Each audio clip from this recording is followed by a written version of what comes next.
Once again, your neighborhood blue coal dealer brings you the thrilling adventures of the Shadow, the hard and relentless fight of one man against the forces of evil. These dramatizations are designed to demonstrate forcibly to old and young alike that crime does not pay. We all know the government is attempting to conserve rubber for the war effort. One way of accomplishing this important objective is by rationing gasoline. Another is the recommended 25% cut in truck mileage.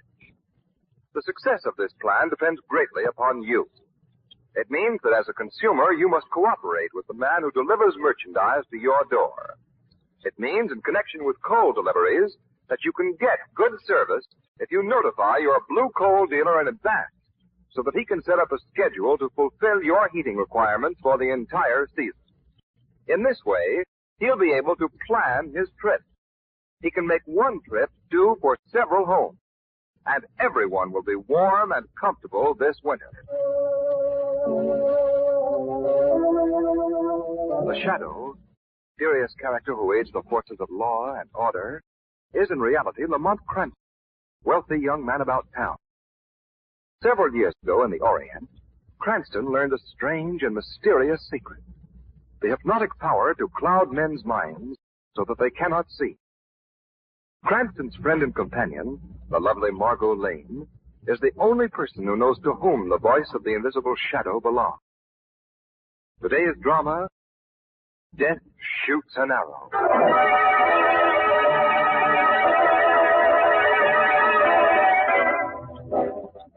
All right for us to go on in, Cardona? We have an appointment with the commissioner. Go right ahead, Miss Lane. Mr. Cranston.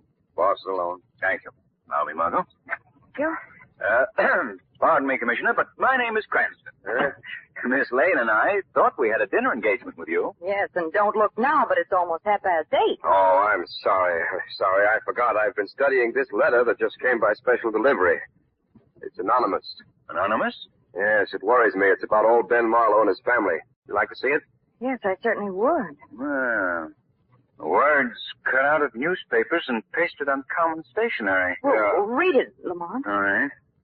Dear Commissioner, a great danger now hangs over the home of Benjamin Marlowe. The blow may fall at any moment. You can do nothing to stop it. A friend. Probably some crank. Or a criminal, tipping you off and defying you. You know, criminals like to feel wise and superior. Who is Mr. Marlowe? I seem to know that name. Oh, Marlowe's a grand old guy. Used to be rich, but he's broke now. Sick, too. Hasn't been able to walk for the last year. He lives in his old house with a grandson and granddaughter, I think. Wow. He's had a lot of fun in his time anyway. Tried every hobby there is, from archery to yacht racing. Well, it's late now. I'll go out and see him in the morning. Nothing will happen overnight. I wouldn't be too sure, Commissioner. Nonsense, Cranston. Well, come on, Miss Lane. Where shall we go for dinner?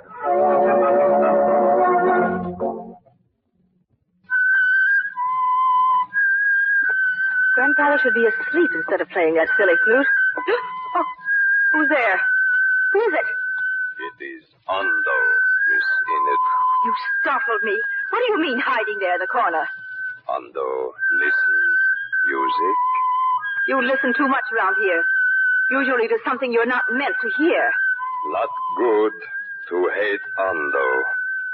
That sounds like a threat. I don't know why my cousin ever brought you from Guatemala in the first place. Go along. Ando, go, Miss Enid. Well.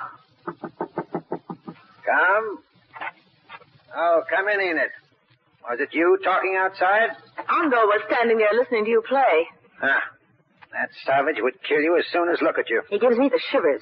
Yes. I've been practicing on my flute. Was getting a bit rusty. Grandfather. Now, what's the matter? How did you get the flute? I left it on the mantelpiece. You can't walk. Who got it for you? Why, no one. Right here beside me. I'm sure it wasn't, Grandfather. Oh, nonsense, child. Very well. I came to say good night, Grandfather. Then it must be 8 o'clock. As you always come right on the dot. I believe in doing things on schedule. I suppose you have to when you do all the work in a huge house like this. How about your cousin lending you a hand? Howard's busy hunting a job. He should have held on to the one he had in Guatemala. Oh, it wasn't his fault they let him out. Maybe. Oh, are you and Howard having your usual game of chess tonight? Yes, we are. Like a couple of old fogies promptly at 8:30. In the library as usual? I suppose so. A young girl like you staying at home every night. Now, you ought to be gay, having a good time. Well, my dear, perhaps we won't always be broke. No, you won't stay at home and play chess with Howard all your life. I still have a few tricks up my sleeve.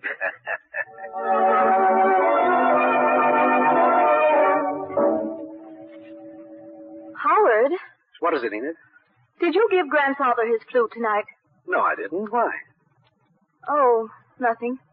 Are you ready to play, Howard? I have the chessmen all set up. I suppose so, Enid. But would you think it's silly if I asked you to change seats with me? Why, Howard, changing seats won't... No, it's not that. It's just that with my back to the French windows, I can't get my mind on the game. Enid, I have a constant feeling that someone is standing behind me outside in the orchard. Oh, how silly of you. Of course I'll change chairs if it'll make you feel any easier. Thank you. There. I don't know what's the matter with you, Howard, just because you lost your job in Guatemala. Enid, I wasn't fired. I ran away Ran away? to keep from being murdered. That's ridiculous. I don't expect you to believe it. Nobody up here would believe it. Wouldn't believe what? Enid, when you're down there, the jungle lies all about you, dark and slimy and full of evil.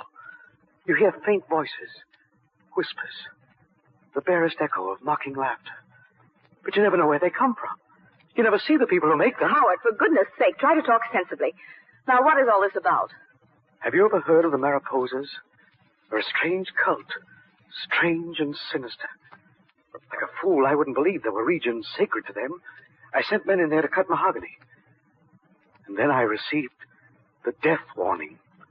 The death warning? The mark of a cloven hoof in the earth just outside my window. A cloven hoof. Oh, Howard. Honestly, you're funny. That was probably made by a cow. One cloven hoof mark. Only one. No other marks around it. All right. Then someone was playing a joke on you. I wish it were a joke. Well, and even if it were true, you're 1,000 miles away from there now. 1,000 miles, 10,000 miles, it would make no difference. They have their own way of tracking you down and killing you. Nonsense. I tell you, you can't escape them ever. Only this morning I saw it again. The mark of the cloven hoof outside my window. Howard, don't talk like this, or people will think you're insane. I know. I've tried to keep it to myself, but... Now, let's start the game. It's 8:30. Enid! Great heavens, look outside! Enid, look out! Oh! Howard, what is it? It came through the window. An arrow sticking in the wall. They're here, Enid. They're after me. They'll kill me. Howard! Howard! Oh, he's fainted. Grandfather! Grandfather! Grandfather!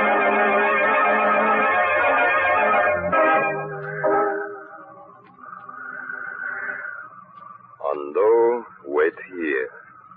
Someone must come to tree. Is someone? Come now. Wait. Ando, no. You try to kill. You give Ando money, much money, or Ando tell. Wait, put arrow down. No, don't kill me. Don't kill me.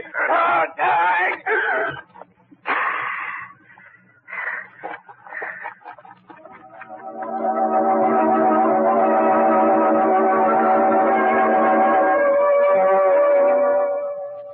Well, Miss Lane, find anything on the menu you'd like for dessert? Anything? Oh, goodness, I find too many things. And all fattening. Lamont, what are you having for dessert? Well, nothing, thanks, sir. Black coffee, though. Oh, what ails him, Miss Lane? He hasn't spoken for a half hour. Well, if I know the signs, he's worried. Aren't you, Lamont? Confound it, look who's coming. Cardona. Excuse me, Commissioner. What's happened? A nutty phone call. A Miss Marlowe called. Marlowe? Yeah, she said something awful had happened. Wouldn't tell me what it was. Come on, Lamont. Let's go out there. Coming, Margot? Well, wild horses couldn't keep me here. Let's hurry, Commissioner, or we may regret it.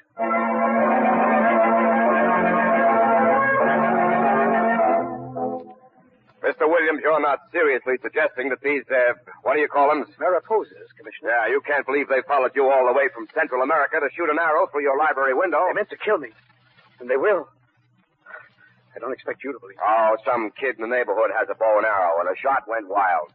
I find that hard to believe, Commissioner. Miss Marlowe, you two were playing chess when the arrow flew in? Yes, Howard upset the chessman when he got up. Yes, I see. From the direction they fell, I surmise Mr. Williams was facing the window. Yes. Usually I sit there, but tonight we changed about. Why? I was nervous with my back to the window. Mr. Williams, did you see anything outside the window? Yes, I saw a moth out there. A moth? A giant white moth flutter there.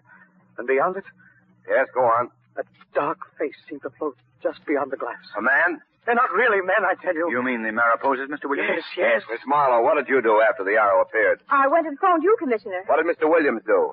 Oh, he had... If you must know, I fainted. Yes. He regained consciousness just as your car came up the drive. You went right to the phone? No, first I went and knocked on Grandfather's door, but he didn't answer. I thought he was asleep. So I went to the extension phone in the upstairs hall and put in my call. You didn't look in to see if your grandfather was sleeping? The door was locked on the inside. Miss Marlowe, if your grandfather can't walk, how could he lock his door on the inside? I believe that he can walk a little, though he won't admit it. I see. Then you can't swear that Mr. Marlowe was in his room. Why, he must have been. There's no one else in the house besides you three? There's Hondo, an Indian servant I brought back from Guatemala. He could have shot the arrow. But he's always been so faithful. I despise him, and so does Grandfather. Oh, I see. Miss Marlowe, what's beyond the French windows? The old orchard. Let's go out by the window and take a look, Lamont. You coming, Margot? Yes, indeed. Now, be careful, Margot. It's dark out here. All right. Whew, it's windy, too. Storm coming up, Lamont. Yes. Well, I think we ought to round up that servant and ask him a few questions. Right. But let's take a look outside here first. An Indian and arrows, they go together. But if you insist on wandering around an orchard, I'll humor you. Here, flash your light on the ground here. There you are. No footprints. No human footprints, but what do you make of this? Well, a couple of triangular marks. What is it? The mark of a hoof, Weston. A cloven hoof. Oh, cloven hoof, my eye. Next thing you'll be saying it's a death warning. Perhaps it is. Lamont, do you mean that Howard Williams is really in danger? Grave danger, Margot. Well, maybe that Hondo is stalking him. Hey, where are you two going? Down into the orchard, Weston. Oh, wonder. Lamont, this place gives me the creeps. What are you looking for, anyway? A certain tree. Must be in this direction. There's plenty of apple trees here, and the probably... Margot, what is it? Oh, I stumbled over a body. Steady, Margot. What's wrong? What have you found? The Indian. He's dead. Look at the arrow sticking in his chest. Yes, Margot. He was stabbed with this arrow. Stabbed through the heart.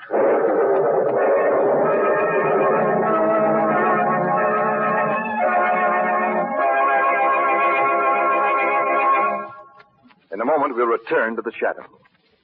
Right now, let's consider the case of a typical householder who has solved his fuel problem for the winter. Just how did you go about that, Mr. Smith? Well, first thing I did was figure out how much coal I need every month.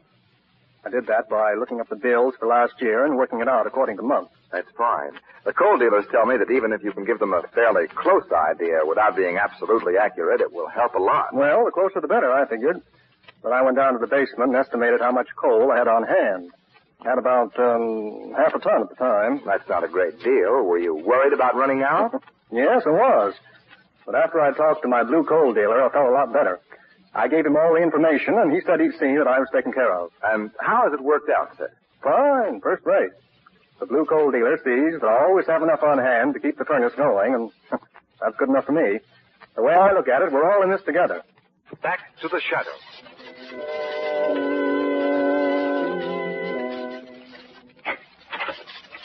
Lamont, this case is crazy. Our only suspect killed. I wonder. Margot, will you go and stay with Enid Marlowe? It's important. Why, yes, of course, Lamont. Come upstairs, Lamont. I want to check the location of the phone Enid used. All right, Commissioner. You see, Enid and Howard can't have done that killing. They were together when it happened. Afterwards, he was out cold and she was phoning. So she says. Yeah. Say, Lamont, could old Ben Marlowe be mixed up in this? Well, since he can walk, he's a suspect. Yeah. And why should he want to keep his being able to walk a secret? I don't know. Oh, there's the phone Enid used. Yeah, we've got a murder, but there's no sense to it. I think Ando knew something and was killed to silence him. Let's have a talk with Mr. Marlowe. All right. And which is his room? Well, this is the only door that's closed. I'll knock. Try the door. It's not locked now. Oh, come in. What's the matter? What in time ails... Why, Weston, what are you doing here? Lamont Cranston. Mr. Marlowe, there's been a little scare here. Your granddaughter called me. Have you been asleep, Mr. Marlowe? Yes, for an hour at least. What's happened? An arrow was shot through your library window. It nearly hit Enid Marlowe. It's that Indian. I warned Howard and her he'd kill him as soon as look at them. Mr. Marlowe, what's this? I just found it tucked between the wall and the head of your bed. I don't know. It looks like a boot. Yes. Look, Commissioner. A boot that leaves a print, like a cloven hoof. Ando must have stuck it there while I was sleeping. How could he when your door was locked? Why, it wasn't locked. Marlowe, you hated this servant. What would you say if I told you we just found him in the orchard, stabbed to death? I'd say good riddance. That's what I'd say. Mr. Marlowe, we learned tonight that you can walk and are keeping it a secret. That's my business.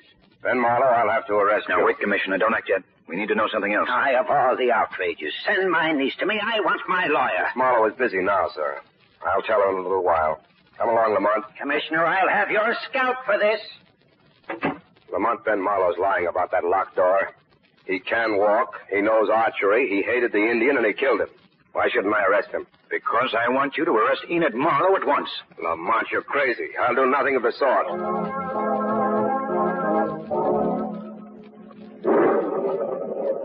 The police are gone, Enid? Yes, Howard. All of them? I believe so. I'll go up to bed. I'm exhausted. I'm going to sit here and read a while. I'm not sleepy. Well, don't stay down too long. Only another half hour. That's long enough. Good night. Good night, Enid. Now, where's my book? Oh, here it is. What's that? Oh, someone's at the French windows. Who's there? Don't be frightened, Miss Marlowe. It's Lamont Cranston. Oh, I couldn't imagine who it... Sorry to break in on you like this, Miss Marlowe, but... I thought you'd gone to the police. No, Miss Marlowe, I was too uneasy about you to leave here. Really, I'm able to take care of myself, Mr. Cranston. Quite a storm we've had. Yes. Say, here's something unusual. You know what it is? Well, it's some sort of tom-tom Mr. Williams brought back from Guatemala. A very special kind of tom-tom. This, bowl-shaped thing is part of a human skull. The membrane is a serpent skin. Well, what of it? They say if you beat on it in the correct rhythm, you can reach the soul of the listener and control it. Oh, what nonsense. Yes. Well, it might be amusing to see what we can do with this skull and snakeskin drum. Let's try. If you like. Oh, it's all in fun. I'll snap off the ceiling lights and, there. One dim light to help create the mood. And, let's move your chair back a foot. Like that. Well, that's interesting. You're not in front of the window anymore, and yet your shadow falls in the same place. How strange. Listen. You're supposed to begin quite lightly, so as not to stir the soul of the hearer too deeply. Hear the tempo quicken? I wish you'd stop. What's the idea of this farce? Hush, don't get excited. Just listen. The idea is to lull the mind of the listener, to waken the soul, to bring both mind and soul under the power of the one who beats the drum. It's so silly that it's what? Of course, it's merely what we call hypnotism. Now, you're asleep, Enid Marlowe. You will sleep until I waken you. You'll not know that I've hypnotized you. You will sit here in this chair until the arrow breaks the window. Then you will rise. You will shriek in agony, and then faint. You will shriek and faint. Shriek and faint. You will lie unconscious for 5 minutes. 5 minutes. And then you will rise and walk past the window. Walk past the window. Past the window. Now, wake up, Miss Marlowe. Wake up. What? What are you saying? Why, you seem drowsy. I spoke to you. I'm not the least drowsy. Well, that's good. Now, will you please excuse me for a few minutes? I've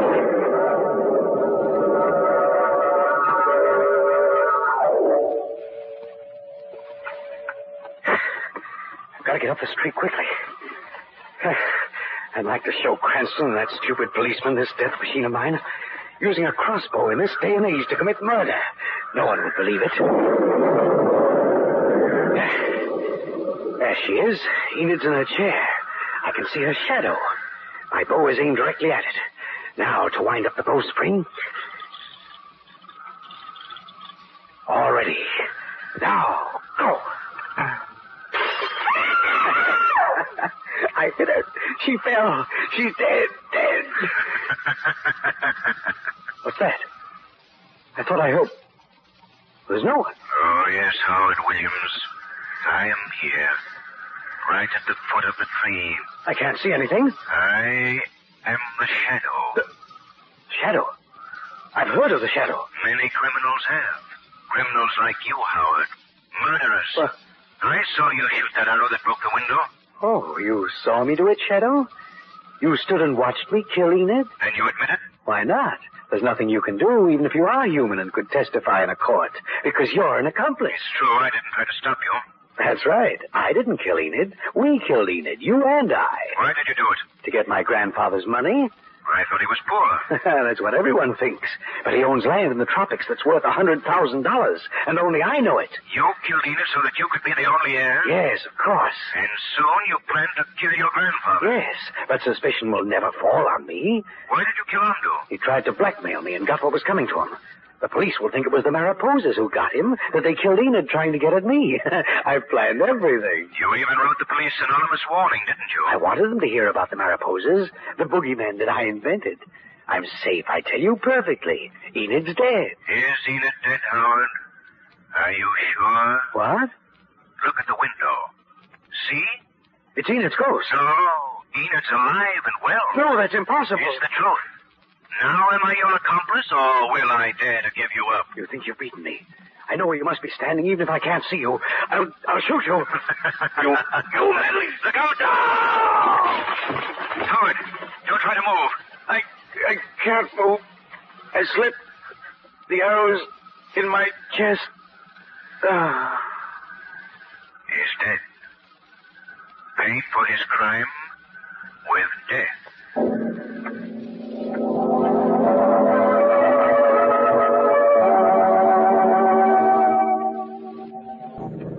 Well, yes, Lamont, but I don't see how Howard Williams could have fired that first arrow at Enid. He was right in the room with her. Well, Margot, that arrow was fired from a crossbow Howard had fastened up in a tree. It had an automatic timer on it. He set the timer in advance, and the arrow was shot off automatically. Well, I know, but that first arrow missed Enid. He meant it to. Howard wanted to build up his strange legend about the Mariposas. Oh, incidentally, Mariposa is the Spanish word for moth or butterfly. That's all it means. Oh. But, Lamont, Ando was killed when Howard was in a dead faint. No, Margot, he was acting. As soon as Enid dashed upstairs, Howard ran for the orchard to remove his bow. He met Ando and killed him. Then he dashed back and fainted all over again. Ironic, isn't it? What's ironic? His own dodge gave me the idea of how to fool him. I knew Howard wouldn't use the automatic timer when he tried to kill Enid. He'd shoot the arrow himself.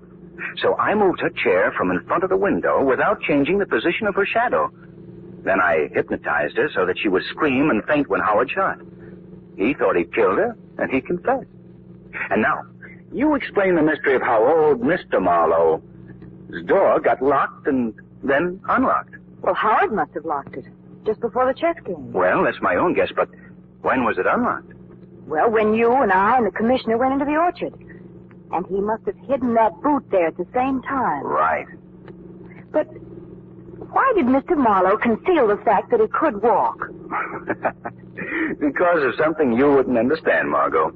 Masculine pride. Really? Yes, Margot. Ben Marlowe can walk. But it's a pretty wobbly sort of walk, and he's a proud old guy. Do you mean that he was ashamed to be seen? Yes.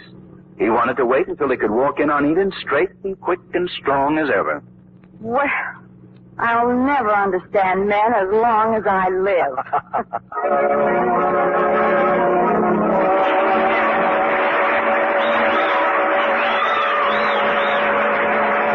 Now let me introduce Blue Coal's distinguished heating expert, John Barclay. Thank you, Ken Roberts, and good evening, ladies and gentlemen. These wartime days, fuel conservation is so important that I feel we can't stress it too much. So I'm going to give you a few simple, easy-to-follow suggestions that will help you save a lot of coal. First of all, avoid excessive temperatures. An overheated house is bad for your health and hard on your pocketbook. It takes a lot more coal to keep your home at 77 degrees than at 70 degrees. Another thing, don't keep your garage as warm as your home. As a matter of fact, a temperature of 40 degrees is better for your car and a lot easier on your checkbook. And friends, if you believe in plenty of fresh air in your bedroom and keep the windows wide open, close the bedroom door tight. You'll avoid chilling the rest of the house and wasting coal to heat it up again. And if you have a sunroom, don't try to heat it. The large window area makes it too expensive to heat. But if you must heat it, equip it with storm windows and weather stripping to conserve coal. Finally, always close outside doors promptly. A little gossip by an open door will chill your house and waste coal. Now, folks, these are easy precautions to take, and it's surprising how they do save valuable fuel. I thank you.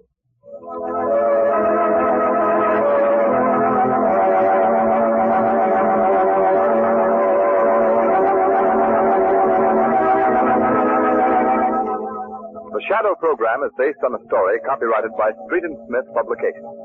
The characters, names, places, and plot are fictitious. Any similarity to persons living or dead is purely coincidental. Again next week, The Shadow will demonstrate that the weed of crime bears bitter fruit. Crime does not pay. The Shadow knows. next week, same time, same station, your friendly Blue Coal dealer brings you another strange and thrilling adventure in the Shadow's daring battle against the forces of evil. Be sure to listen. This story produced by the DL&W Coal Company, distributors of Blue Coal. This is Mutual.